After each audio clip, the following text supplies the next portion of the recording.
ஜெய் சாய்ராம். அனைத்து சாய் பக்தர்களுக்கும் நம்ம உதி சேனல் சார்பாக வணக்கம் சாய்ராம். என்னுடைய பெயர் சாய் ஷர்மி. சாய்ராம், நான் 2 நாளைக்கு முன்னாடி ஒரு ஷிரடி பயணத்தை பற்றி ஒரு வீடியோ அப்லோட் பண்ணியிருப்பேன். அதில் சாய் பக்தர்கள் அனைவரும் அதை நீங்கள் பார்த்துருக்கீங்க. அதில் நிறைய கமெண்ட்ஸ் எனக்கு வந்திருக்கு. அது 2K வியூஸ் மேலே போயிருக்கு சாய்ராம். 2000 பக்தர்களுக்கு மேலே பார்த்துருக்காங்க. எல்லோரும் கமெண்ட்ஸில் சாய்ராம் ரொம்ப நல்லா இருக்குது, உங்கள் பதிவு நல்லா இருக்குது, நீங்கள் பேசுகிறது ரொம்ப ஆத்மார்த்தமாக இருக்குது அப்படின்னு எல்லாம் கொடுத்துருக்கீங்க. அதெல்லாம் பார்க்கும்போது ரொம்ப ரொம்ப ரொம்ப சந்தோஷமாக இருக்குது சாய்ராம். நம்ம உதி சேனல் சார்பாக உங்கள் எல்லாருக்கும் கோடான கோடி நன்றி சொல்லிக்கிறேன் சாய்ராம். அதில் சில பக்தர்கள் கேட்டிருந்தாங்க, நிறையா எப்படி நீங்கள் பாபாவோட ஆர்த்தி எல்லாம் என்ன, எப்படி நீங்கள் பார்த்தீங்க, அதெல்லாம் கொஞ்சம் சொல்லுங்கள் அப்படின்னு. அதெல்லாம் நான் வேற ஒரு வீடியோவில் கண்டிப்பாக நான் அப்லோட் பண்ணுறேன் சாய்ராம். இன்றைக்கி அந்த கமெண்ட்ஸில் பார்க்கும் போது உங்களுடைய ஏக்கங்கள் எனக்கு அவ்வளோ தெரியுது. சாய் பக்தர்கள் பல பேர் ஷிரடி பயணம் போக முடியாத உங்களுடைய ஏக்கம் அப்படின்றது எனக்கு இந்த வியூஸில் என்னால் பார்க்க முடியுது சாய்ராம். அதனால ஷிரடியை நீங்களும் எவ்வளோ லவ் பண்ணுறீங்க அப்படின்றது என்னால் புரிஞ்சுக்க முடியுது. போகாத பக்தர்களுக்காக நான் என்னெல்லாம் பாபா கிட்ட கோரிக்கை வைத்தேன், பாபா எப்படி என்னை ஷிரடிக்கு அழைத்தார், அதுதான் நான் இந்த வீடியோவில் உங்கள் எல்லோருக்கும் சொல்ல போகிறேன் சாய்ராம். இதுலேருந்து சின்ன சின்ன விஷயங்கள் நீங்கள் எடுத்துட்டு நீங்கள் பண்ணும்போது கண்டிப்பா பாபா உங்களையும் ஷிரடிக்கு அழைப்பார் அப்படின்னு நான் நம்பிக்கையோட நான் பண்ண சின்ன சின்ன விஷயங்கள் நான் சொல்லிக்கிறேன் சாய்ராம். நான் கிட்டத்தட்ட ஒரு 7 வாட்டி போயிருப்பேன் சாய்ராம் ஷிரடிக்கு. அதில் நான் ஒரு 5 வாட்டி போனதில் என்னென்ன வழிமுறைகள் நான் கடைப்பிடித்தேன், என்ன நான் பாபா கிட்ட கேட்டேன், அது மட்டும் நான் சொல்லிக்கிறேன் சாய்ராம். அதாவது நான் ஃபஸ்ட்டு பயணம் ஷிரடிக்கு போகிறதுக்கு முன்னாடி பாபா எனக்கு அவ்வளோ எதுவுமே தெரியாது. சச்சரிதம் என்னன்னு தெரியாது, ஸ்தவன மஞ்சரி என்னன்னு தெரியாது, ஆரத்தி என்னன்னு தெரியாது, பாபாவை பற்றி எதுவுமே தெரியாது. பாபா அப்படின்றது தெரியும். என் வாழ்க்கைக்குள்ளே அவர் அப்போதான் அவர் வர டைம், நான் அவரை தேடி போல, அவர் என்னை கூப்பிட்ட டைம் அது என் வாழ்க்கைக்குள்ளே வந்தார். எனக்கு ஒரு கஷ்டமான துயரமான சம்பவம் நடக்கும் போது, எனக்கு கொஞ்சம் உடம்புல சில ப்ராப்ளம்ஸ் வரும்போது அவராக என்னை தேடி வந்தார் சாய்ராம். நான் எந்த தெய்வத்தை போய் கும்பிடுறதுன்னு சொல்லிட்டு தத்தளிச்சுட்டு நிற்கும் போது பாபா என் வாழ்க்கைக்குள்ள பாபா வந்தார். அந்த டைமில் பார்த்தீங்க அப்படின்னா அதுக்கப்புறம் எனக்கு அதெல்லாம் நான் அப்புறம் சொல்கிறேன். அதுக்கப்புறம் பாபா என் வாழ்க்கைக்குள்ளே வந்தக்கப்புறம் நான் பாபாவோட லீலைகளை நிறைய கேட்க ஆரம்பித்தேன் சாய்ராம். என்னோட ஸ்டார்டிங் பீரியட் பார்த்தீங்கன்னா நான் எப்போவுமே ஒரு ஹெட்ஃபோன் மாட்டிக்கிட்டு பாபாவோட லீலையை கேட்டுகிட்டே இருப்பேன். அதில் ஒரு யூடியூப் பெண்மணி ஒருத்தவங்க இருந்தாங்க, யூடியூபர் ஒருத்தவங்க. அவங்க பேர் சொல்ல விரும்பல. அவங்களோட வீடியோஸ் எனக்கு அவ்வளோ பிடிக்கும் சாய்ராம். அவங்களோட வீடியோஸோட அந்த ஆத்மார்த்தமான அந்த பேச்சை கேட்டு நான் ரொம்ப இம்ப்ரெஸ் ஆகி பாபா ரொம்ப நான் விரும்ப ஆரம்பித்தேன். அப்போது அந்த டைமில் அவங்க ஒரு வீடியோ அப்லோட் பண்ணியிருப்பாங்க. சமாதி பாபாவோட சமாதி அடைஞ்ச தினத்தன்று அப்போ ஒரு வீடியோ அப்லோட் பண்ணியிருப்பாங்க சாய்ராம். என்னன்னா ஷிரடியோட ஃபுல் வியூ அவங்க காமிச்சிருப்பாங்க. அந்த வியூவில் எந்த பக்கம் போனால் என்ன இருக்கும் அப்படின்ற மாதிரி அந்த பெண்மணி சொல்லியிருப்பாங்க. அதாவது லெஃப்டில் போனால் துவாரகமாயி, சென்டரில் போனால் ஆஞ்சநேயரோட மந்திர், ரைட்டில் போனால் சாவடி, எந்த கேட்டில் இப்படி போகணும், அப்படி போகணும், இப்படி போகணும். அப்போ அந்த மியூசியம் எல்லாத்தையும் அவங்க காட்டும் போது நான் ஷிரடியை அது வரைக்கும் பார்த்தது கிடையாது. சின்ன வயசில் போயிருக்கேன், ஆனால் விவரம் தெரியாத வயசு, எனக்கு அது தெரியல, சுத்தமாக எனக்கு ஞாபகமும் இல்லை. அப்போ எனக்குள்ள பயங்கரமான ஒரு ஆவல், எப்போடா இந்த ஷிரடியை நம்ம பார்ப்போம், ஐயோ பாபாவோட பொருள் எல்லாம் அங்கே இருக்கே, அதெல்லாம் பாபா தொட்ட பொருளாச்சே, பாபா வாழ்ந்த இடமாச்சே, பார்க்கணும் பார்க்கணும் பார்க்கணும், அப்படி ஒரு ஆவல். நான் அப்போ என்ன பண்ணனா சாய்ராம், ரொம்ப இது கேட்கும் போது ஒரு பைத்தியக்காரத்தனமாகவும் இருக்கலாம், ஆனால் நான் அதை ஆத்மார்த்தமாக தான் பண்ணேன். சில பேர் என்ன அந்த டைமில் என்ன அப்படியெல்லாம் சொல்லியிருக்காங்க. என்னோட வீட்டில் இருக்கிறவங்களே என்ன அந்த மாதிரியெல்லாம் கிண்டல் பண்ணியிருக்காங்க சாய்ராம். என்ன அப்படின்னா நான் என்ன பண்ணேன், அவங்க சொல்ல அந்த ஹெட்ஃபோன் மாட்டிட்டு அதெல்லாம் நான் எழுத ஆரம்பிச்சிட்டேன் சாய்ராம். ஷிரடியோட வியூ போட்டு லெஃப்ட் சைடில் போனீங்கன்னா இது இருக்கும், ரைட் சைடில் போனீங்கன்னா இப்படி இருக்கும், அப்படி இருக்கும், இப்படி இருக்கும் சொல்லிட்டு நான் எல்லாமே எழுத ஆரம்பிச்சிட்டேன். எழுதுனதுக்கப்புறம் நான் என்ன பண்ணேன் அப்படின்னா, நான் எல்லாரும் பார்க்குற மாதிரி, நான் எல்லாரும் எங்கள் வீட்டில் பார்க்குற மாதிரியே எனக்கு அதெல்லாம் தோணலை. நான் ஹெட்ஃபோன் மாட்டிக்கிட்டு அந்த பேப்பர் பார்த்துட்டு அந்த பெண்மணி மாதிரியே நான் சொல்ல முடிச்சிட்டேன். ஷிரடிக்கு இப்படி போகணும், அப்படி போகணும், இந்த வழியா போனால் இது இருக்கும், அந்த வழியா போனால் நான் கண்ணை மூடிக்கிட்டு நானே சிரிச்சுட்டு நானே எனக்குள்ள ஆத்மார்த்தமாக அந்த மாதிரி பேச ஆரம்பிச்சிட்டேன். அப்போ நான் பேசிகிட்டு இருக்கும் போது என்னோட வீட்டில் ஐயோ இது கன்ஃபார்மாக மென்டல் தான், என்ன ஆக போகுதுன்னு தெரியல அப்படின்ற மாதிரிலாம் என்னை கிண்டல்லாம் பண்ணாங்க சாய்ராம். அது வேறு விஷயம். இவங்க இந்த மாதிரிலாம் பண்ணதுக்கப்புறம் நான் என்ன பண்ணிட்டேன் அப்படின்னா, எனக்கு அந்த சொல்லணுன்ற அந்த ஆவல், அந்த ஷிரடியை பற்றி நான் அதை சொல்லும் போது எனக்கு அங்கே இருக்கிற மாதிரியே எனக்கு எல்லாம் தோண ஆரம்பிச்சிருச்சு. அப்புறம் நான் என்ன பண்ணேன், ரூம்குள்ளே கதவை சாத்திட்டு எனக்கு டைம் இருக்கும் போதெல்லாம் அந்த பேப்பரை வச்சு நான் அப்படி சொல்ல ஆரம்பிச்சிட்டேன் சாய்ராம். எனக்குள்ளேயே சொல்லி சொல்லி சந்தோஷப்பட்டுட்டேன். அப்போ சில கனவுகள் எனக்கு வரும். அதில் நான் ஷிரடிக்கு அந்த இடத்துல நான் இருக்க மாதிரி அதெல்லாம் எனக்கு தெரியாது, அது என்ன வியூன்னு கூட எனக்கு தெரியாது. அப்படிதான் சாய்ராம் என்னோட ஃபர்ஸ்ட் பாபா மேலே ஒரு இவ்வளோ அடிக்ட் ஆகிற அந்த ஷிரடி மேலே ஒரு இவ்வளோ ஒரு லவ் வந்து ஸ்டார்ட் ஆச்சு. அப்போதான் சாய்ராம் என்னோட ஃபர்ஸ்ட் பயணம். பாபா வந்து எனக்கு சில சாய் பக்தர்களை எனக்கு இன்ட்ரடியூஸ் பண்ணார். அவங்க மூலியமாக எனக்கு வந்து நிறைய அக்கான்ற உறவுகள், நிறைய ஃப்ரெண்ட்ஸ் எல்லாமே கிடைச்சாங்க. அப்போ அந்த டைமில் தான் சாய்ராம் என்னோட ஃபர்ஸ்ட் பயணம் பாபா வந்து எனக்கு அமைச்சு கொடுத்தாரு.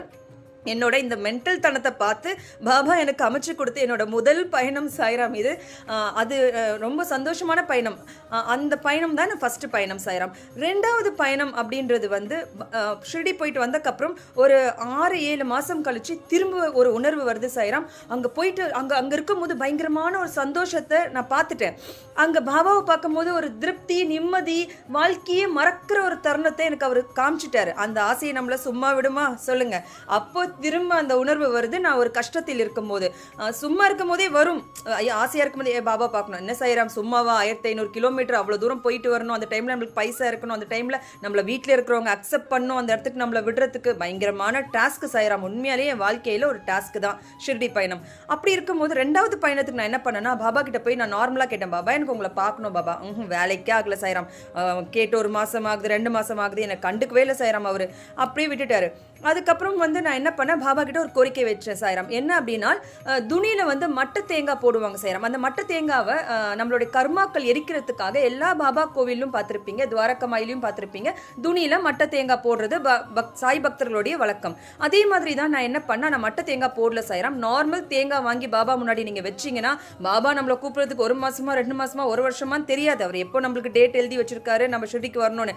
ஆனால் நான் என்ன பண்ணிட்டேன், நார்மல் தேங்காய் வாங்காம ஒரு மட்டை தேங்காய் கோவிலுக்கு வெளியில இருந்தே வாங்கிட்டு வந்து பாபாவோட சிலைக்கு முன்னாடி வச்சுட்டேன் சாய்ராம். வச்சுட்டு நான் பாபா கிட்ட ஒரு வழிபாடு வச்சேன். அந்த டைம் என்னன்னு பாத்தீங்கன்னா, ஐயப்பர்கள்லாம் சபரிமலைக்கு போற பக்தர்கள் போற அந்த டைம். அப்போ எனக்கு இவங்களெல்லாம் பார்க்கும்போது ஒரு ஆசையா இருந்தது. ஐயப்ப சுவாமியோட பக்தர்கள் எப்படியெல்லாம் ஐயப்ப சுவாமியை கொண்டாடுறாங்க, நம்மளும் ஒரு சாய் பக்தை தானே பாபா கிட்ட அப்படின்னு ஒரு மனசுல ஒரு உணர்வு எனக்கு வந்து, நானும் சாய்ராம் இதுவும் ஒரு என்னோட முறை தான் நான் சொல்கிறேன். பாபா கிட்ட நான் ஒரு வேண்டுதல் வச்சேன். இந்த மட்டை தேங்காய் கொண்டு வந்து வச்சுட்டு, பாபா நீங்கள் வந்து என்னை ஷிரடிக்கு கூப்பிட்டீங்க அப்படின்னா நானும் வந்து ஐயப்பர் பக்தர் மாதிரி தலையில் இந்த இடிமுடி சுமந்து வராங்கல்ல, அது மாதிரி நானும் இந்த மட்டை தேங்காவை வச்சுட்டு ரூம்ல இருந்து துவாரகமாய்க்கு உங்களோட கோஷத்தை எழுப்பிட்டு, சுவாமியே சாய்நாதா, சுவாமியே சாய்நாதா அப்படி சொல்லிட்டு நானும் வந்து போடுறேன் பாபா, ப்ளீஸ் பாபா என்னை கூப்பிடுங்க பாபா அப்படின்னு. அப்படிதான் சாய்ராம் பாபா கிட்ட நான் பேசுவேன். என்னோட வயசுக்கு மீறி ஒரு குழந்தைத்தனமாக தான் நான் பாபா கிட்ட மாறிடுவேன். ஏன்னா எல்லோரும் பாபாவோட குழந்தைகள் தான்.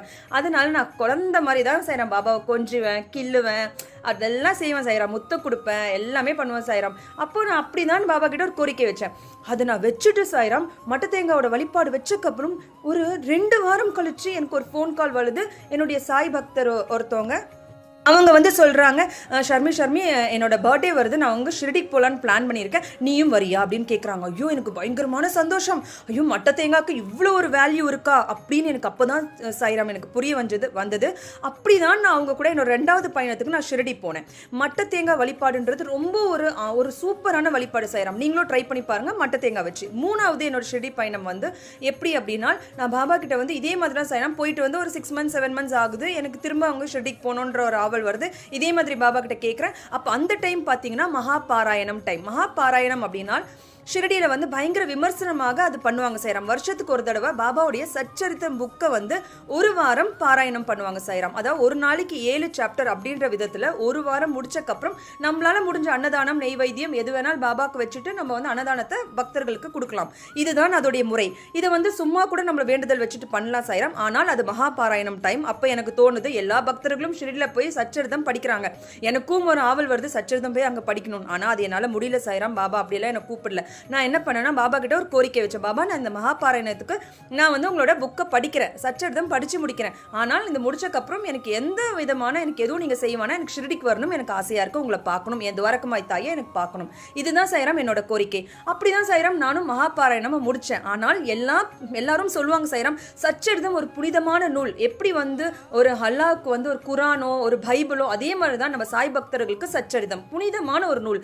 அந்த நூலை வந்து ரொம்ப ஸ்ட்ரிக்ட் கரெக்டாக படிக்கணும், பாபா முன்னாடி விளக்கேற்றி வச்சு ஒரேடியாக 1 hour உட்காந்து படிக்கணும், அப்படியெல்லாம் நான் படிக்கல சாய்ராம். நான் எப்படி படித்தேன் அப்படின்னா, எனக்கு டைம் இல்லை, டைம் இருந்தாலும் என்னால் அப்படி படிக்க முடியாது சாய்ராம். ஏன்னா எனக்கு அவ்வளோலாம் மைண்டை வந்து அதுக்குள்ளே கொண்டு போய் அப்படிலாம் படிக்க முடியாது. ஏன்னா நம்மளுக்குமே எல்லா பக்தர்களுக்கும் பிரச்சனைகள் இருக்கும், டென்ஷன் இருக்கும், வீட்டில் ஏதாவது ப்ராப்ளம் இருக்கும். அந்த மாதிரி இருக்கிறதுனால என்னாலாம் அப்படி படிக்க முடியாது சாய்ராம். அப்போ நான் என்ன பண்ணேன் அப்படின்னா, ஒரு நாளையில் காலையில் ஒரு 2 சாப்டர், மத்தியானம் ஒரு 2 சாப்டர், ஆனால் அந்த ஒரு நாளைக்குள்ளே படிக்கும் போது ஆத்மார்த்தமாக பாபாவை நினச்சிட்டு படிக்கணும், அது மட்டும் தான். இப்படி தான் சாய்ராம் நான் பண்ணேன். இப்படி செஞ்சதுக்கப்புறம் நான் ஒரு வீடியோ பார்க்குறேன், அதில் போட்டிருக்காங்க ஆத்மார்த்தமாக சச்சரிதம் படிக்கணும் அப்படின்ற மாதிரி. அதாவது ஆத்மார்த்தமாக சச்சரிதம் இல்லை, அதாவது எப்படின்னா ரொம்ப வந்து பயபக்தியோட சச்சரிதம் படிக்கணும், உட்கார்ந்த இடத்துல முடிக்கணும் அப்படின்லாம் போட்டிருக்காங்க. அப்போ நான் அதை பார்த்துட்டு நினச்சேன், ஐயோ நம்ம ஒழுங்காவே படிக்கல, பாபா கண்டிப்பாக நம்மளை கூப்பிட மாட்டாரு, அவ்வளோதான் போச்சு அப்படின்னு சொல்லி நான் நினச்சிட்டு இருந்த டைமில் நான் படித்து முடிச்சு அந்த நாள் நான் இது பார்த்து முடிச்சுட்டு அடுத்த நாள் வந்து எனக்கு ஒரு கனவு வருது சாய்ராம். நைட்டு நானும் எங்கள் அம்மாவும் ஷிரடியில் நிற்கிறோம், அந்த மாதிரி ஒரு கனவு வருது சாய்ராம். அப்போ நான் பாபா வந்து உயிரோட்டமாக உட்காந்துட்டு இருக்காரு. அப்போ அந்த சிலையா எனக்கு தெரியல சாய்ராம், சமாதி மந்திரில் துணி போஸ்ட்ல வந்து பாபா உயிரோட்டமாக உட்காந்துட்டு இருக்காரு. என்னுடைய டேர்ன் வந்துருச்சு, அது கிட்ட போனோடனே நான் பாபாவோட கையை பிடிச்சி என் கையை எப்படி அவர் காட்டுறேன், நான் அந்த உயிரோட்டமான அந்த கைக்கு நான் முத்தம் கொடுக்குற மாதிரி ஒரு கனவு வந்து மறைஞ்சிருச்சு. எனக்கு அதுக்கான அர்த்தம்லாம் புரியல, நான் நிற்கிற இடம் ஷிரடின்னு மட்டும் எனக்கு நல்லா தெரியுது. அப்போ நான் விட்டுட்டேன் சாய்ராம். அடுத்த நாள் எல்லா பக்தர்கள்கிட்டையும் இதை நான் சொல்லிட்டு நான் விட்டுட்டேன். அதுக்கப்புறம் பார்த்தா மகாபாராயணம் முடிச்சக்கப்புறம் எனக்கு ஆகஸ்ட் மாதம் என்னோட பிறந்தநாள் வருது சாய்ராம். என்னோட பிறந்த நாளைக்கு அந்தோட வாய்ப்பை என்னோட பாபா எனக்கு அமைச்சு கொடுத்தார். அழகாக அந்த பாராயணம் முடிச்சு அந்த பலனை எனக்கு காமிச்சார் சாய்ராம். நான் ஷிரடிக்கு போனேன், அங்கே பாபா துவாரகமாய் முன்னாடி தான் வச்சு நான் கேக் வெட்டினேன், எல்லா பக்தர்களுக்கும் கொடுத்து பிரசாத ஆலயமில் போய் அழகான அந்த ஆத்மார்த்தமாக அந்த சாப்பாடு இருக்கு பாருங்க சாய்ராம், அது வந்து ஒரு பொக்கிஷம் சாய்ராம். அதை சாப்பிட்றதுக்கு புடுப்பணம் பண்ணி இருக்கணும், ஃப்ரீயா கிடைக்கிறது தான், ஆனா வந்து பலவிதமான நோய்களை தீர்க்கும் சாய்ராம். அப்போ அந்த மாதிரி ஒரு வாய்ப்பை பாபா எனக்கு ஏற்படுத்தி கொடுத்தாரு சாய்ராம். அது வந்து என்னோட 3வது ட்ரிப். 4வது ட்ரிப்பு பார்த்தீங்கன்னா, நான் வந்து பாபா கிட்ட வந்து அதே மாதிரி தான் நான் வீட்டுக்கு வந்துட்டேன். திரும்ப ஒரு 6 months ஆகுது, ஆனால் பயங்கரமான ஒரு கஷ்டம் வருது சாய்ராம். 4வது தடவை ஷிரடிக்கு போகணும்னு திரும்ப ஒரு ஆவல் வருது, ஆசை வருது. ஆனால் எனக்கு அந்த வாய்ப்பு கண்டிப்பாக கிடைக்காதுன்னு என் மனசுக்கு தெரியும். ஆனால் நான் என்ன பண்ணேன், பாபா கிட்ட பாபா ஃபோட்டோ முன்னாடி நான் ரொம்ப அழுது கேட்டேன், பாபா எனக்கு ரொம்ப இந்த துயரத்துலேருந்து என்னால் மீள முடியல. எல்லாருக்கும் வாழ்க்கையில் ஒரு டைம் எல்லாம் வரும் தானே சாய்ராம், அந்த மாதிரி எனக்கும் அந்த கஷ்டம் வரும்போது துவாரகமாய் தாய் எனக்கு உன்னை பார்த்தே ஆகணும், எனக்கு மடியில் படுக்கணும், எனக்கு ஷிரடி வரணும், அந்த மண்ணை தொடணும், இப்படி எல்லாம் நான் கேட்டுகிட்டே இருந்தேன் சாய்ராம். கேட்டு அப்போ நான் பாபா கிட்ட நான் சொல்லும் போது நான் பாபா கிட்ட சொன்னேன், பாபா துவாரகமாய் தாய் கொஞ்சம் கூட உனக்கு இறக்கமே இல்லையா, எல்லாருக்கும் நீ ஒரு தாய், ஆனால் உனக்கு நிறைய பிள்ளைங்க இருக்காங்க, ஆனால் எனக்கு வந்து நீ மட்டும் தானே இருக்க, எனக்கு வேறு யார் இருக்கா, என்னை கூப்பிட மாட்டியா, அது பண்ண மாட்டியா, இது பண்ண மாட்டியா அப்படின்னு எல்லாம் சொன்னேன். அப்போ கூட என்னோட தாய் வந்து காதலை வாங்கியிருப்பாங்க, ஆனால் அவங்க என்ன பண்ணுவாங்க, நம்ம சிச்சுவேஷன் நம்ம கர்மா அதுக்கு ஏற்ற மாதிரி தான் பாபா கூப்பிடுவார். அப்புறம் நான் என்ன பண்ணேன் சாய்ராம், இந்த மாதிரிலாம் கேட்டு முடிச்சேன், இதுவும் வந்து வேலைக்காகல. அப்புறம் நான் வந்து பாபாவோட ஒரு நாமம் இருக்கு சாய்ராம், ஓம் சாய் நமோ நமஹ, ஸ்ரீ சாய் நமோ நமஹ, ஜெய் சாய் நமோ நமஹ, சத்குரு சாய் நமோ நமஹ. இதை வந்து நான் அப்படியே மாற்றி ஓம் சாயி நமோ நமஹ, ஸ்ரீ சாயி நமோ நமஹ, ஜெய் சாயி நமோ நமஹ, அப்புறம் ஷீரடி சாயி நமோ நமஹ, சத்குருக்கு பதில் ஷிரடி அப்படின்ற வார்த்தையை அங்கே போட்டு இதை நான் சொல்லிக்கிட்டே இருப்பேன், நீ என்னை கூப்பிட்டே ஆகணும் பாபா அப்படின்னு சொல்லிட்டு ஒரு நாளைக்கு 108 தடவை 1008 தடவை எப்பெல்லாம் முடியுதோ இந்த மந்திரத்தை ஷிரடின்ற வார்த்தையை உச்சரிச்சுட்டே இருந்த சாய்ராம். கிட்டத்தட்ட ஒரு 1.5 மாதம் கழிச்சு எனக்கு இன்னொரு வாய்ப்பை கொடுத்தார் நான் ஷிரடிக்கு போகிறதுக்கு.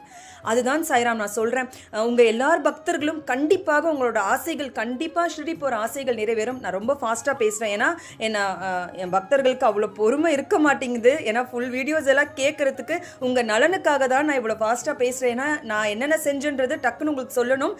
இன்னும் 2 விஷயம் இருக்குது, கண்டிப்பாக அதை நான் சொல்ல முடியாது. ஆனால் இதிலிருந்து நான் என்ன சொல்கிறேன் அப்படின்னா, சச்சரிதம் பாராயணம் பண்ணுங்க, பாபா கண்டிப்பாக கூப்பிடுவார். மட்ட தேங்காய் வழிபாடு பண்ணுங்க, பாபா கண்டிப்பாக கூப்பிடுவார். லீலைகள் கேட்டுக்கிட்டே இருங்க, பாபா கிட்ட ஒரு கோரிக்கை வைத்து கண்டிப்பாக பாபா கூப்பிடுவார். நாமங்கள் சொல்லிக்கிட்டே இருங்க, பாபா கண்டிப்பாக கூப்பிடுவார். இது எனக்கு நடந்த ஒரு அற்புதமான ஒரு லீலை சாய்ராம், அற்புதமான ஒரு பயணம். உங்கள் எல்லோருக்கும் அந்த பாக்கியம் கிடைக்கணும் அப்படின்னு ஷிரடி பக்தர்கள் ஆவலாக இருக்கும் அந்த ஷிரடி பயணத்தை எல்லோருக்கும் பாபா கொடுக்கணும், பாபா அமைக்கணும் சொல்லி பாபா கிட்ட நானும் ப்ரேயர் பண்ணிக்கிறேன். எனக்கு வந்து கமெண்ட்ஸில் கொடுத்தவங்க எல்லார் பேரும் சொல்லியும் நான் ப்ரேயர் பண்ணிக்கிறேன். கண்டிப்பாக பாபா உங்களுக்கு அந்த வாய்ப்பை கொடுப்பார். உங்கள் ஆதரவும் அன்பும் எப்போதும் எங்கள் உதி சேனலுக்கு இருக்கணும்னு உங்ககிட்ட நான் தாழ்மையுடன் கேட்டுக்கொள்கிறேன் சாய்ராம். ஜெய் சாய்ராம்.